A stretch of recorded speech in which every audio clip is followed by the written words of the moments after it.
6 years back, my sister took my millionaire fiancé, the man I was ready to marry. Today, at our mother's funeral, she walked in beside him, showing off her diamond ring, and said, "Poor you, still single at 38. I took the man, the money, and the mansion." I smiled, looked at her, and said, "Have you met my husband yet?" When I waved him over, her face turned white, because the truth was my husband was, there are just some moments in life that carve a line right through your very soul. For me, one of those moments was my own mother's funeral. I was 38, standing there, a knot of grief and dread tightening in my stomach. See, I wasn't just mourning my mom. I was bracing myself for her arrival. My sister, Stephanie, the very sister who, 6 years prior, had stolen Nathan, my millionaire fiancé, the man I was planning to spend my entire life with. I hadn't seen either of them since. So, when they finally walked in, Stephanie, with that sickeningly smug smile plastered on her face, the diamond Nathan had given me glinting on her finger, a strange, chilling calm washed over me. Because what she didn't know, what she couldn't possibly know, was the absolute earth-shattering surprise I had waiting for her. My mother, Eleanor, was truly the glue that held our chaotic family together. We grew up in this modest suburban home just outside Boston, and she was the one who taught me everything about strength, about dignity. We had this special bond, It only deepened as I got older. Even after I moved downtown and started my career as a marketing executive, I called her almost every single day. She was my confidant, my advisor, my biggest cheerleader. So, when she was diagnosed with stage 4 pancreatic cancer 8 months ago, my world just crumbled. Despite the aggressive treatments, we both knew time was brutally limited. But Mom, she faced it with this remarkable grace, always more concerned about us, her family, than her own suffering. Her final weeks were peaceful, thankfully, surrounded by loved ones in the home where she'd raised us. She slipped away holding my hand after making me promise to finally find peace in my life. 6 years earlier, when I was 32, my life looked perfect on paper. I had the career, the friends, a beautiful apartment. But deep down, something was missing. I worked 60-hour weeks, dated occasionally, but nothing ever really stuck. Then, at a charity gala, my college friend Allison introduced me to Nathan Reynolds. Nathan was charismatic, perfect teeth, this incredible confidence that just filled the room. A self-made tech millionaire at 36, he was the kind of success story you saw in magazines. Our connection was immediate. We just clicked. We loved art, travel, had these ambitious goals. After our first date, at an exclusive restaurant overlooking the harbor, I called my mom. I told her I'd met someone really special. Our relationship just took off. Weekend trips to Martha's Vineyard, box seats at symphony performances, intimate dinners, it all became our routine. Nathan was so attentive, so incredibly generous, always bringing thoughtful gifts, planning elaborate dates. After 18 months, during a private dinner on a yacht in Boston Harbor, Nathan proposed with this massive 5-carat diamond ring. I said yes without a second thought. My parents were absolutely thrilled, especially Mom. She immediately started envisioning the perfect wedding. Nathan had the resources to make any wedding dream come true, and Mom insisted we shouldn't hold back. Then there was my younger sister, Stephanie. Only 2 years younger than me, but we always had this complicated relationship. As kids, we were close, but there was this constant competition. If I had a toy, she wanted it. If I had friends, she wanted them. If I achieved something, she had to match it, or even exceed it. Mom always tried to keep the peace, making sure we each got special time and attention. But even with our history, I chose Stephanie as my maid of honor. Mom said it would bring us closer, and I wanted to believe that as adults, we were past all that childish jealousy. When I introduced Stephanie to Nathan at a family dinner, she complimented him excessively. I noticed her touching his arm, laughing just a little too hard at his jokes. But I brushed it off. Oh, that's just Stephanie being charming. At our engagement party, held at my parents' colonial-style home, Stephanie helped Mom with the decorations, stringing fairy lights, arranging flowers. Throughout the evening, I'd catch her watching Nathan across the room. But whenever our eyes met, she'd quickly smile and raise her glass in my direction. Later that night, as guests were leaving, Mom pulled me aside in the kitchen. "Rebecca, dear," she said, her voice careful as she arranged leftover appetizers. I noticed Stephanie seems quite taken with Nathan. She's just being friendly, Mom, I replied, washing champagne flutes. Besides, she's dating that pharmaceutical rep, Brian. Mom nodded, but she didn't look convinced. Just be careful, honey. You know how your sister can get when you have something she admires. I kissed her cheek, smiling. We're adults now, Mom. Stephanie's happy for me. I'm sure of it. Oh, my God. How wrong I was. How painfully, devastatingly wrong. 3 months before the wedding, I started noticing subtle changes in Nathan. He began working later, often answering texts at odd hours, always with the excuse of international clients. Our usual Friday date nights were frequently rescheduled for emergency meetings. When we were together, he seemed distracted, glued to his phone, offering only partial attention to our conversations. More concerning, he started criticizing things he once loved about me. My laugh was suddenly too loud in public. My favorite blue dress, which he used to adore, now made me look washed out. Even my habit of reading before bed, which he'd found endearing, became annoying because the light kept him awake. Meanwhile, Stephanie started calling more frequently, always with questions about wedding details. I just want everything to be perfect for my big sister, she'd chirp.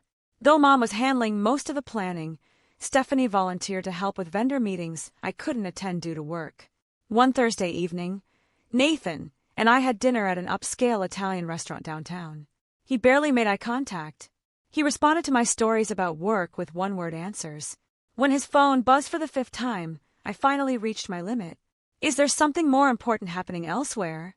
I asked, trying to keep my voice light despite the growing irritation bubbling inside me.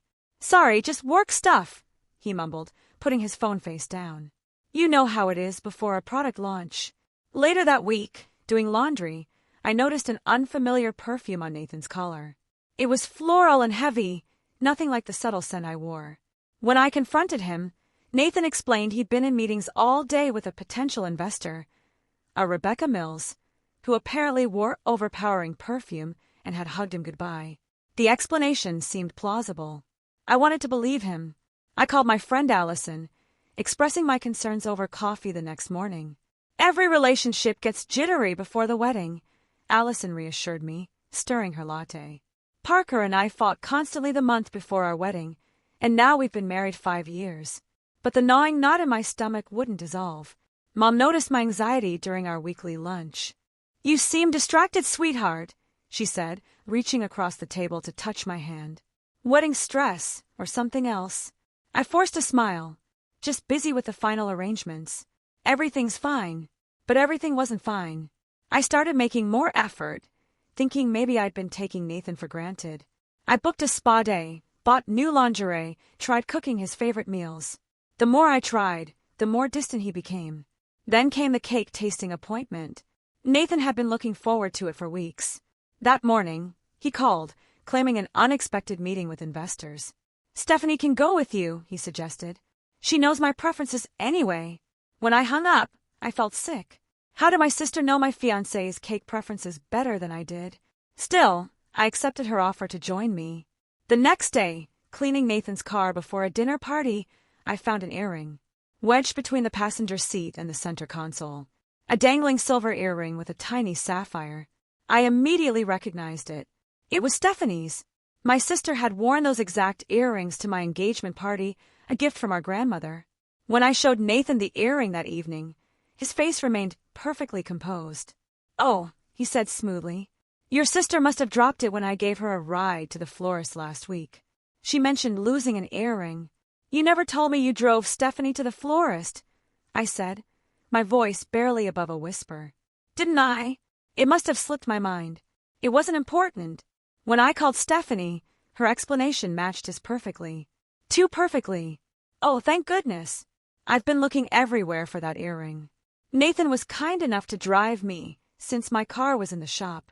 That night, I couldn't sleep. Thoughts were racing through my mind. Had they rehearsed their story? Was I being paranoid? My weight started dropping from the stress. Dark circles formed under my eyes. I started seeing a therapist, without telling Nathan. 3 weeks before the wedding, Nathan suggested we postpone. I'm worried about you, Rebecca. You're not yourself lately. Maybe we're rushing things. I broke down, begging him to tell me what was wrong, what I had done, how I could fix it. He held me, assuring me everything was fine, but his eyes were vacant. That night, I woke at 3 o'clock in the morning to find Nathan's side of the bed empty. From the hallway, I heard his hushed voice from the guest bedroom. Not now. She'll hear us. I know. Soon, I promise. My blood ran cold. The next day, I decided to surprise Nathan at his office with lunch. My father, Thomas, called as I was leaving my apartment. Rebecca, are you eating properly? Your mother says you've lost too much weight. We're concerned. I'm fine, Dad. Just pre-wedding jitters. I'm actually bringing Nathan lunch right now. Good. That boy better be treating my daughter like a queen. If only he knew. The security guard at Nathan's building recognized me and waved me through with a smile. On the elevator ride to the 12th floor, I checked my reflection, trying to smooth the worry lines that had etched themselves between my eyebrows. The lunch bag in my hand contained Nathan's favorite sandwich from the deli across from my office. When I reached the reception area, Nathan's secretary, Margot, looked up from her computer, her eyes widening with surprise. Rebecca, we weren't expecting you today. Her gaze darted to Nathan's closed office door, then back to me. Nathan is in a meeting right now. That's okay, I said, lifting the lunch bag. I just brought him lunch. I can wait. Margot stood quickly, blocking my path. Actually, he specifically asked not to be disturbed. Perhaps I could let him know you're here. Something in her nervous manner, her hesitation, triggered my deepest suspicions.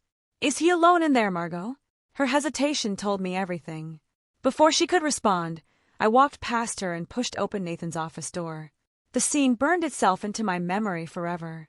Nathan, leaning against his desk, his hands on my sister's waist, her arms wrapped around his neck, their lips locked in a passionate, sickening kiss.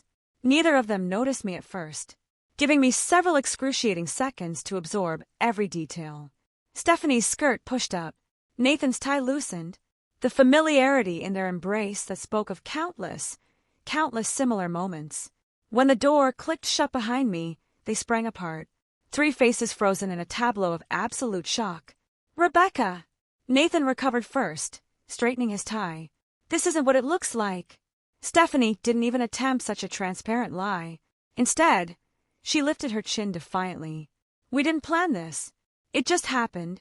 The calm that washed over me was surprising. Chilling. How long?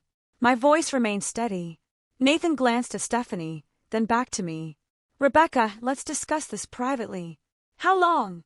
I repeated, a quiet fury beginning to simmer. For months, Stephanie answered. Since the engagement party. For months. Nearly half our engagement. While I'd been selecting wedding invitations and choosing floral arrangements, they had been betraying me. Nathan moved behind his desk, distancing himself physically, as if preparing for a business negotiation. I didn't mean for this to happen, Rebecca. Sometimes feelings change. I was going to tell you after. After what? I cut him off, my voice rising slightly. After the wedding. After our honeymoon. I was trying to find the right time. His voice had that practiced smoothness he used for difficult client meetings. The lunch bag dropped from my hand, hitting the carpet with a soft thud. I trusted you. Both of you. Stephanie, at least, had the decency to look uncomfortable. It just happened, Becca. We tried to fight it. Don't call me Becca. The childhood nickname felt like another violation. And nothing just happens for 4 months. You made choices. Every secret call. Every lie. Every time you looked me in the eye, knowing what you were doing. Nathan pressed the intercom button. Margot, please come in. Moments later, Margot appeared, pointedly avoiding my gaze. Please escort Rebecca out. She's upset. I'm escorting myself out, I said, my dignity somehow intact despite feeling utterly shattered inside. You deserve each other. In the elevator, the tears finally came, hot and stinging. By the time I reached my car, I was struggling to breathe between sobs. The drive home remains a blur. I only remember calling my mother from my apartment, curled on the bathroom floor, utterly unable to form coherent sentences through my crying. Mom and Dad arrived within the hour, using their emergency key when I couldn't bring myself to open the door. Mom held me while I told them everything. Dad pacing the living room, his face growing redder with each detail. "I'll kill him," he muttered, hand over his heart. "Both of them." "Thomas, your blood pressure," Mom warned, though her own face showed equal fury. The next days passed in a haze of pain. Mom helped me call vendors to cancel wedding arrangements while Dad, bless him, handled the financial aspects. When I returned the engagement ring to Nathan's apartment, leaving it with the doorman because I couldn't bear to see him, I found Stephanie had already moved her things in. Most of her clothes were there, family photos arranged on shelves that once held mine. Nathan's email about dividing our shared assets was coldly efficient, mentioning that Stephanie had helped him catalog my remaining belongings. The betrayal ran deeper than I initially realized. Through mutual friends, I learned they had been meeting secretly whenever I worked late or traveled for business. Stephanie had pursued him deliberately, finding excuses to see him alone, sending texts and photos when I wasn't around. The scandal spread quickly through our social circle. Some friends sided with me, others with Nathan, citing his influence in the business community. Several admitted they'd noticed flirtation between Nathan and Stephanie but hadn't wanted to get involved. Their cowardice stung almost as much as the betrayal itself. Mom became my lifeline during those dark, dark months. She brought food when I couldn't eat, listened to my tearful rants, and stayed overnight when the loneliness became unbearable. She tried repeatedly to mediate between Stephanie and me, inviting us both to family dinners that inevitably ended in intense silence or bitter arguments. During one such dinner, Stephanie snapped after I refused to pass her the salt. "You always got everything first, Rebecca," she spat. "The grades, the job, the apartment. For once, I got something before you did." "My fiancé wasn't a prize to be won," I replied, my voice shaking. "He was the man I loved and trusted." Mom put her fork down. "Stephanie Marie Thompson, apologize to your sister right now." "For what?" "Being honest. Nathan chose me. He loves me now." I stood up, my napkin thrown onto my plate. "I can't do this anymore, Mom. I'm sorry." It was the last family dinner I attended with Stephanie present. Dad's heart problems worsened from the stress of his daughter's feud, requiring medication adjustments and additional doctor visits. Mom aged years and months, the lines around her eyes deepening as she tried desperately to hold her family together. 6 months after discovering Nathan and Stephanie's betrayal, I hit rock bottom. My therapist diagnosed me with depression and recommended medication. Work suffered as I struggled to focus, eventually losing a major client after a disastrous presentation where I broke down crying. My boss suggested a leave of absence, but I knew staying in Boston, where memories lurked around every corner, would only prolong my suffering. When a marketing director position opened in our Chicago branch, I applied immediately. The interview went surprisingly well. My desperation for change, perhaps, read as enthusiasm. 2 weeks later, I received the offer. Mom helped me pack my apartment, carefully wrapping photos and mementos. As we sorted through my belongings, deciding what to keep and what to donate, she broached the subject that hung between us. "Will you ever consider forgiving Stephanie?" she asked softly, sealing a box. I continued folding sweaters without looking up. "I don't know, Mom. Not now. Maybe not ever. Forgiveness isn't about them deserving it," she said, her voice gentle. "It's about freeing yourself." "I am freeing myself," I replied a little too sharply. "I'm moving to Chicago." Mom sat beside me on the bed, taking my hands in hers. "Running away isn't the same as healing, sweetheart." Tears filled my eyes. "I need space to even begin to heal. Can you understand that?" She nodded, pulling me into a tight hug. "Promise you'll call. Promise you won't shut us out completely." "I promise." Saying goodbye to my parents was harder than I anticipated. Dad held me longer than usual, his voice gruff with emotion. "You show them, kiddo. Build a life so good they'll choke on their regret." My first weeks in Chicago were lonely and doubt-filled. My studio apartment felt sterile and unfamiliar. I worked long hours just to avoid going home to empty rooms, eating takeout at my desk, falling into bed exhausted each night. Then came the news that twisted the knife deeper. Mom called one Sunday morning, her voice cautious. "Rebecca, I feel you should hear this from me rather than social media. Stephanie and Nathan got married yesterday." The small civil ceremony had been featured in Boston Magazine's society pages, Nathan's business connections, ensuring coverage despite the modest scale. The accompanying photo showed them beaming outside the courthouse, Stephanie wearing a simple white dress, my former engagement ring prominently displayed on her finger. That night was my lowest point. I drank an entire bottle of wine alone, scrolled through old photos of Nathan and me, and cried until my eyes swelled shut. I called in sick to work the next day, completely unable to face the world. But something shifted during those dark hours alone. As morning light filtered through my blinds, I made a decision. This would be the last day I gave them power over my happiness. I deleted all photos of Nathan from my phone, blocked both him and Stephanie on social media, and took a long, hot shower, imagining my pain washing away down the drain. At work, I threw myself into projects with renewed focus. My boss noticed the change, assigning me to more significant clients. I developed a reputation for creativity and dedication, earning respect in my new office. My first real Chicago friend was Madison Reynolds, our HR director, who invited me to join her book club. Through her, I met other women, slowly building a social circle. Madison frequently tried to set me up on dates, but I declined each offer. The thought of romantic vulnerability still terrified me. 4 months into my Chicago life, I was sent to a technology conference in San Francisco to represent our company. On the second evening, I attended a business dinner with potential clients. I was seated next to Zachary Foster, a tech investor and entrepreneur who had recently relocated from Seattle. Zachary was different from Nathan in every way. Where Nathan had been flashy and charming, Zachary was understated and genuine. His quiet confidence and thoughtful questions drew people in without demanding attention. When he spoke about his work, his passion was evident, but never boastful. He asked for my card after dinner, and I gave it without expectation. To my surprise, he emailed the next morning, asking if I'd like to continue our conversation about digital marketing trends over coffee before the day's sessions. Over the next 3 months, Zachary and I maintained professional contact. He referred clients to my agency, and I introduced him to my Chicago business connections. Madison noticed our frequent work lunches and raised an eyebrow. "He likes you, Rebecca. And not just professionally. We're just colleagues," I insisted, my stomach doing a little flip. "Colleagues don't look at each other the way he looks at you." Eventually, Zachary asked me to dinner at a restaurant unrelated to work. I panicked, almost canceling twice before forcing myself to go. 20 minutes into the date, discussing our favorite books, I had a full-blown panic attack. My hands shook, breathing became difficult, and tears welled in my eyes.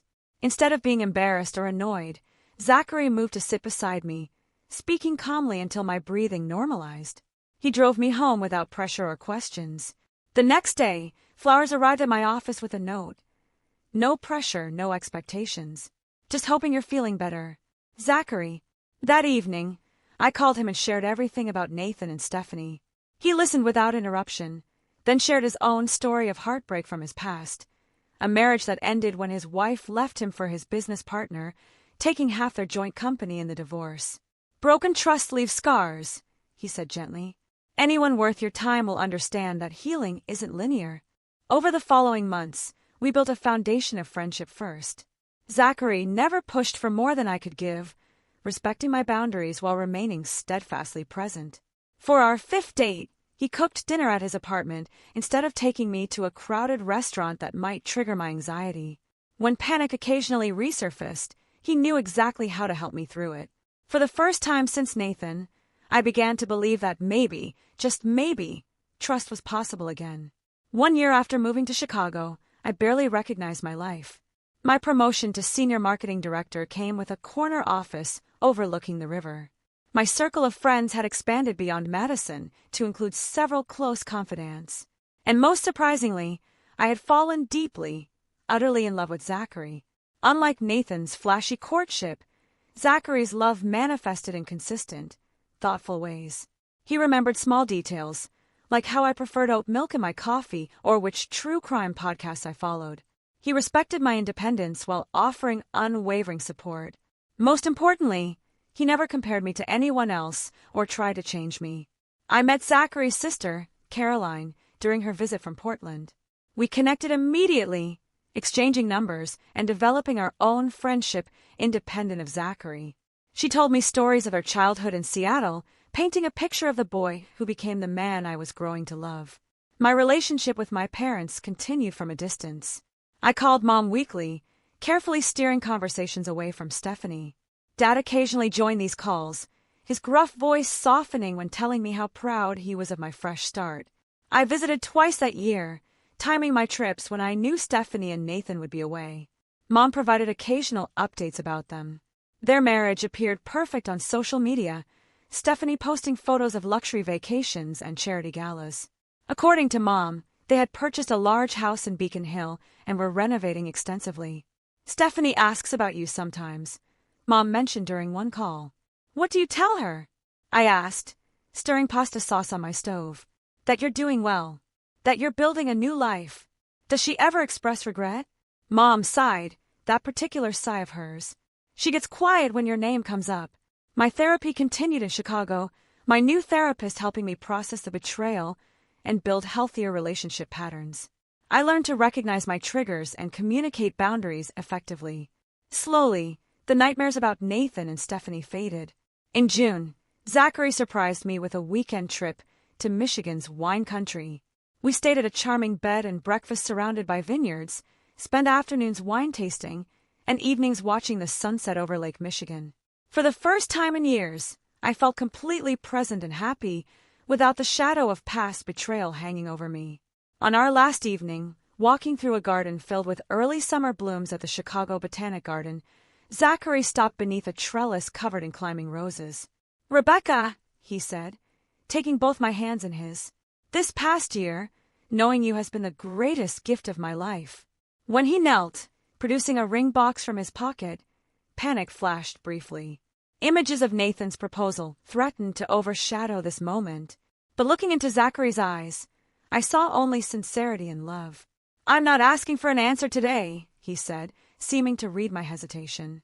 "I just want you to know that whenever you're ready, whether that's tomorrow or next year, I'll be here." Tears filled my eyes, but not from fear or pain. "Yes," I whispered. "I'm ready now." The ring was nothing like the ostentatious diamond Nathan had given me. A simple emerald with small diamonds on either side. Elegant and understated, just like our relationship. That night, I called my parents with the news. Mom cried happy tears. "He sounds wonderful, darling. When can we meet him?" "Soon," I promised. "Very soon." We planned a small wedding, only 30 guests at a historic Chicago venue. At Mom's urging, I sent Stephanie an invitation, more as a gesture toward healing than an expectation of attendance. Her response came via email, brief and cold. "Congratulations on your engagement. Unfortunately, Nathan and I have prior commitments on that date. Best wishes for your future." Mom was disappointed but unsurprised. "Give her time, Rebecca. This is progress compared to where you both were." Our wedding day arrived, intimate and joyful, with my parents, new friends, and Zachary's family in attendance. Dad walked me down the aisle whispering, "I haven't seen you this happy in years, kiddo." Zachary's vows acknowledged our journey. "Rebecca, I promise to remember that love is both strong and fragile, requiring care and commitment every day. I promise to be worthy of the trust you've given me, knowing how precious and hard-won that gift is." We built our life together in Chicago, buying a brownstone that we renovated. My career continued advancing, eventually leading to a vice president position. Zachary's investment firm grew, focusing on supporting women-led tech startups. During a dinner with business associates, I learned something that connected past to present. A venture capitalist mentioned working with Nathan years earlier. "Reynolds?" "Yeah, he and Foster had quite the rivalry in the angel investing space about 7 years back. Foster backed the right startup. Reynolds backed the competitor. Foster's pick got acquired for millions. Reynolds went bankrupt." Later that night, I asked Zachary about this connection. "I was going to tell you eventually," he admitted. "I knew who you were when we met at that conference. Not the details of what happened, but that you had been engaged to Reynolds. Why didn't you say anything? I wanted you to know me for me, not as someone connected to your past." I wasn't angry. Somehow, the cosmic symmetry felt right. 2 years into our marriage, we began trying for a baby. Months passed without success, leading to fertility specialists and difficult conversations. Through disappointments and medical procedures, Zachary remained my rock, holding me through tears and reminding me that family comes in many forms. Then came the devastating call about Mom's cancer diagnosis. Zachary and I flew to Boston immediately, meeting with oncologists and helping my parents navigate treatment options. Mom put on a brave face, but the cancer was aggressive and had already spread. I took a leave from work to care for her, moving temporarily back to my childhood home. Zachary flew in every weekend, supporting both me and my increasingly frail father. In her final weeks, Mom and I had precious conversations about life, love, and family. One evening, as I adjusted her pillows, she broached the subject of Stephanie. "I wish you girls could find peace with each other," she said, her voice weak but determined. "Life is too short for such distance between sisters." "I know, Mom," I replied, swallowing back tears. "Promise me you'll try, Rebecca. Not for her, but for yourself, and maybe a little bit for your old mother." I promised, not knowing if I could keep it, but wanting to give her peace. Mom passed peacefully 3 days later, Zachary, Dad, and I at her bedside. I called Stephanie immediately. It was the first direct communication we'd had in years. "Mom's gone," I said when she answered. Her sharp intake of breath was the only sound for several seconds. "I'll be there in an hour," she finally replied, her voice breaking. We met at our parents' house, hugging briefly and awkwardly before turning our attention to Dad and funeral arrangements. The real test, I knew, would come at the funeral itself, where years of hurt and anger would collide with fresh grief and my mother's final wish. The morning of Mom's funeral dawned gray and drizzly, fitting the somber occasion. I stood before the mirror in my childhood bedroom, adjusting my black dress, wondering how I would survive the day ahead. Zachary appeared behind me, handsome in his dark suit, placing his hands gently on my shoulders. "I'm right beside you today," he said, meeting my eyes in the reflection. "Whatever happens." Downstairs, Dad sat at the kitchen table, staring blankly at his untouched coffee. The past week had hollowed him out. His tall frame suddenly stooped with grief. At 72, he seemed to have aged a decade since Mom's diagnosis. "Ready, Dad?" I asked softly, touching his shoulder. He nodded, rising slowly. Eleanor always said funerals aren't for the dead, they're for the living. Never understood that until now. The funeral home was already filling with extended family and friends when we arrived. I stayed close to Dad, greeting people with mechanical smiles, accepting condolences from faces I barely recognized. Cousins from California, Mom's college roommate, neighbors from throughout my parents' 40 years in their home. "You look just like Eleanor at your age," my great-aunt Patricia said, patting my cheek. "She would be proud of the woman you've become." "How have you been, dear?" asked my mother's friend Judith. "Eleanor mentioned you moved away." "Chicago, was it?" "Yes, almost 5 years now," I replied, not adding that my sister's betrayal had prompted the move. As I guided Dad to a seat in the front row, Zachary at his other side, a murmur rippled through the gathering. I turned to see Stephanie and Nathan entering, their appearance causing heads to turn and whispers to spread. Stephanie wore an expensive black dress that highlighted her slender figure, diamond earrings catching the light. Nathan looked uncomfortable in his perfectly tailored suit, his arm around my sister's waist in a show of support. Her left hand rested prominently on her purse, the massive diamond engagement ring and wedding band impossible to miss. Dad stiffened beside me. "Thomas, breathe," I whispered, concerned about his heart. They made their way forward, stopping to speak with various attendees. I kept my eyes front, focusing on the large photo of Mom displayed beside her closed casket, her warm smile easing some of my anxiety. Eventually, they reached the front. Stephanie embraced Dad, who returned the hug stiffly. Nathan shook his hand, receiving only a curt nod in response. "Rebecca," Stephanie said, turning to me, an expression I couldn't quite read on her face. "It's been a long time." "Yes," I replied simply, not trusting myself with more words. Nathan nodded awkwardly. "Sorry for your loss." Zachary had stepped away to speak with the funeral director, leaving me momentarily alone with them. Stephanie seized the opportunity. "I need to speak with you privately," she said, gesturing toward a side room. Against my better judgment, I followed her, wanting to avoid a scene at Mom's funeral. The small room contained only a few chairs and a box of tissues, clearly designated for mourners needing private moments. Stephanie closed the door behind us. Up close, I noticed fine lines around her eyes that her expensive makeup couldn't quite conceal. "You look thin," she remarked, her gaze assessing me critically. "Grief does that," I replied flatly. She fiddled with her ring, twisting it around her finger. "Nathan and I bought a summer house on Cape Cod last month. 8 bedrooms, private beach access." I remained silent, wondering why she felt compelled to share this. "We're considering starting a family soon," she continued. "Nathan's company just acquired 2 startups, and we're renovating the 3rd floor for a nursery." "Congratulations," I said, my voice devoid of emotion. "Is there something specific you wanted to discuss about the funeral arrangements?" Her smile turned sharp. "I just thought you might want to know how well we're doing." "Poor you, still alone at 38. I got the man, the money, and the mansion." The familiar pain flared briefly, then subsided. 6 years ago, her words would have devastated me. Today, they sounded pathetic, desperate. I smiled genuinely. "Have you met my husband yet?" Her expression faltered. "Husband? Zachary," I called, opening the door to find him waiting nearby. "Come meet my sister." As Zachary entered the room, Nathan appeared behind him, clearly having been watching our interaction. When the men made eye contact, Nathan's face drained of color. "Foster," he said, his confident demeanor cracking. "Reynolds." Zachary's tone remained professional, but cool.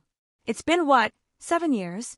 Not since Macintosh acquired Initech instead of your client CompuServe, right?" Nathan swallowed visibly. "You 2 are married?" 2 wonderful years now," I confirmed, slipping my hand into Zachary's. "Zachary Foster," Stephanie repeated slowly. "As in Foster Investments?" "The same," Zachary replied. "Rebecca and I met at a tech conference in San Francisco." Nathan attempted to recover his composure. "Foster, we should catch up sometime. I've been meaning to reach out about potential collaborations." "My schedule's quite full," Zachary replied pleasantly but firmly. "But you can contact my office if you'd like." The funeral director appeared, informing us the service was about to begin. As we returned to the main room, whispers followed us, the connection between Zachary and Nathan clearly known in business circles. We had just taken our seats when Dad clutched his chest, his face contorting in pain. "Dad!" I cried as Zachary immediately called for help. We moved Dad to a private room. The funeral was temporarily delayed. A doctor among the attendees examined him, determining it was likely stress and not another heart attack. Stephanie followed us, genuine concern on her face. "Is he okay? Should we call an ambulance?" Her voice shook slightly. "The doctor says he's stable," I replied, surprised by her sincerity, just overwhelmed. For 20 minutes, we sat together in awkward silence, united only by concern for our father. When he insisted on proceeding with the service, we returned to the main room, the brief crisis creating an unexpected truce. The funeral itself was beautiful and heartbreaking. I delivered a eulogy highlighting Mom's kindness, strength, and unwavering love for her family. When Stephanie rose to speak after me, she faltered after only a few sentences, tears overwhelming her. Without thinking, I moved to her side, placing a supportive hand on her back. "It's okay," I whispered. "Take your time." She gathered herself, completing her tribute to our mother with stories from our childhood that brought both tears and gentle laughter from the attendees. At the cemetery, rain fell softly as we laid Mom to rest. I noticed Nathan standing apart from the main group, checking his watch repeatedly. Stephanie remained by Dad's side, her earlier bravado replaced by genuine grief. The reception at my parents' house was crowded with well-wishers bringing casseroles and sharing memories. Nathan drank heavily, his discomfort evident as several business associates engaged Zachary in animated conversation. I overheard fragments about Nathan's company struggling with recent acquisitions and wondered if Stephanie's boasting had been covering financial troubles. Throughout the day, I maintained the dignity Mom would have expected, focusing on supporting Dad and honoring her memory rather than dwelling on old wounds. As guests began departing, I caught Stephanie watching me from across the room, her expression unreadable, but somehow softer than before. The day after the funeral, Zachary needed to return to Chicago for an important board meeting. "Are you sure you'll be okay if I go?" he asked, packing his overnight bag. "I can reschedule. Dad needs help sorting through Mom's things," I explained. I should stay a few more days. I'll be fine. After seeing Zachary off at the airport, I returned to my parents' house to find Dad sitting in Mom's garden, a photo album open on his lap. She labeled everything, he said, showing me Mom's neat handwriting beneath each photo. Said, someday we'd appreciate knowing who was who. That afternoon, I began the painful task of sorting through Mom's closet. Each dress held memories.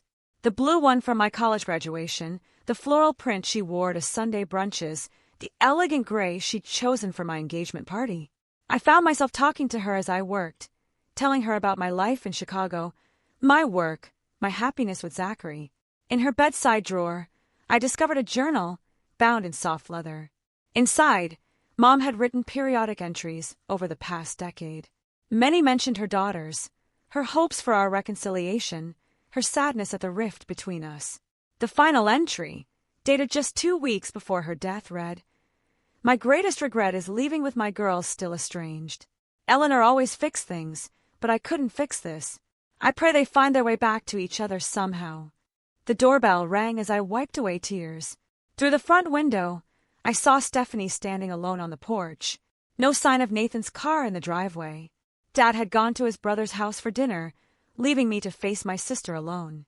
I opened the door, uncertain what to expect. "Hi," she said simply. "Can I come in?" In the kitchen, I made coffee while Stephanie sat silently at the table. She looked different without Nathan beside her, smaller somehow, less artificially composed. "Where's Nathan?" I finally asked, placing a mug before her. "At home. He doesn't know I'm here."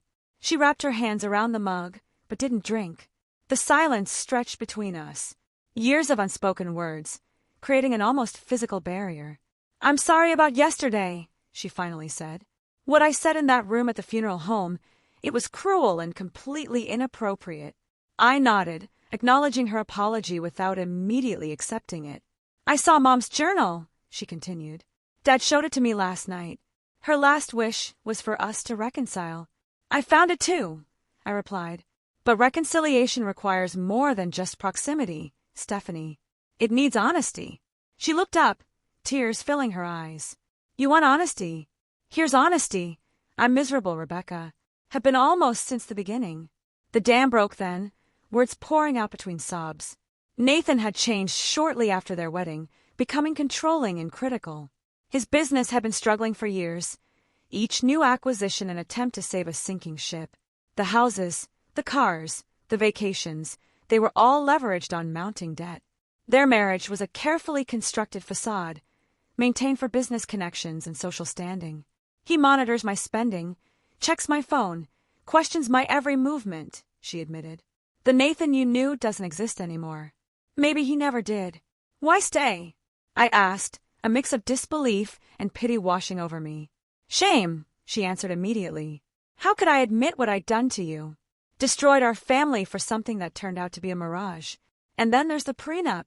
I leave with nothing." I pushed Mom's journal across the table. "Read the rest of her entries." As Stephanie read, fresh tears flowed. She looked up eventually, her face raw with emotion. She knew. She saw through everything. "Mom always did," I agreed. "I've hated myself for years," Stephanie whispered.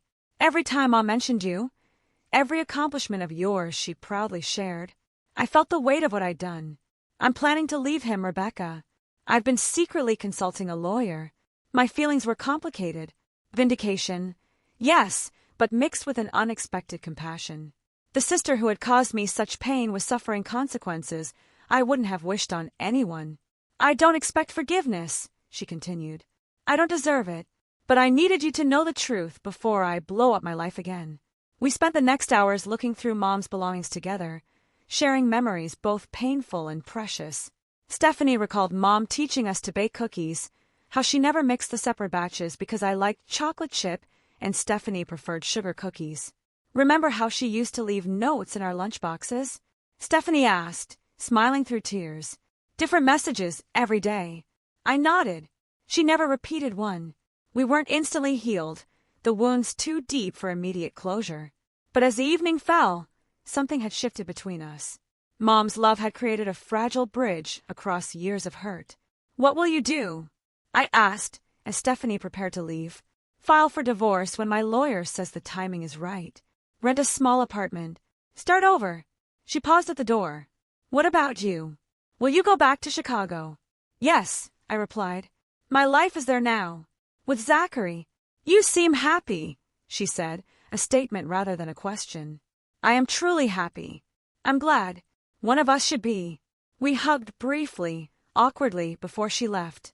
It wasn't forgiveness, not yet, but it was a beginning.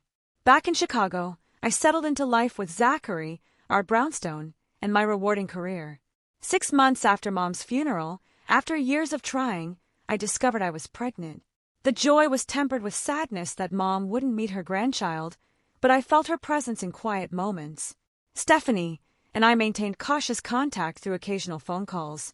She had filed for divorce and moved into a modest apartment, finding work at a small marketing firm. The gossip and judgment she faced in Boston social circles was difficult, but she seemed determined to rebuild authentically. The path that led me here was never one I would have chosen. Losing Nathan had seemed like the end of my world, but it had actually been the beginning of a far, far better one. With Zachary, I found not just love, but partnership, respect, and unwavering support. His success never overshadowed mine but complemented it, each of us growing stronger together.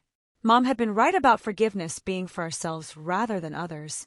The weight of anger and resentment had lifted gradually, allowing me to see my past with clarity and my future with hope. The scars remained, but they no longer defined me.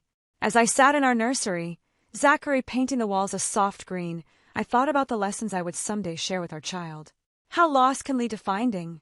How endings create space for beginnings. How the hardest moments often direct us toward our truest path. My life had become richer and more authentic than I could have imagined during those dark days 6 years ago. Not despite the betrayal, but because of how it forced me to rebuild with greater wisdom and intention. Have you ever experienced a painful loss that eventually led you to something truly better? I'd love to hear your stories and thoughts in the comments below. And if this journey resonated with you, please subscribe and share it with someone who might need to hear that pain doesn't always get the final word in their story. Thank you for listening, and remember that sometimes the most difficult chapters lead to the most beautiful endings.